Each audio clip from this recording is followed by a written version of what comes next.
How can a vCISO help with the SOC 2 audit? We definitely help kind of prepare the customer for audit readiness, right? And so kind of beginning at the pre-audit side, we make sure that the trust service criteria are aligned to the actual business itself. I can't tell you how many times customers have come up and said, I want to do all five, but it doesn't make sense to do process integrity and privacy if the business doesn't need it, right? And then by the time we get to the audit, everything's scoped out anyways. So we want to make sure that kind of that's identified very early on to help save some costs too. Then we conduct a gap analysis to make sure that where we need to be and the road to get there, we have identified all the crucial steps and plan for it. Then doing the policies, procedures, documentation, right? Implementing the security measures for all the controls that need to be in place to safeguard data, right? Making sure that we're protecting the security, confidentiality, and availability of that data. Things like making sure encryption, multi-factor authentication, firewalls are in place, setting up monitoring, logging of data, making sure that someone's actually looking at it, and then doing the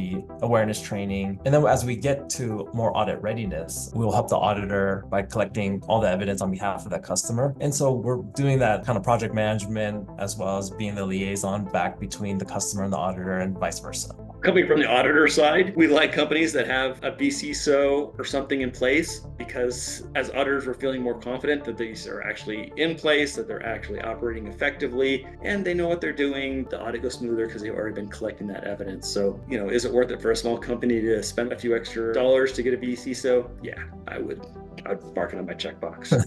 Awesome.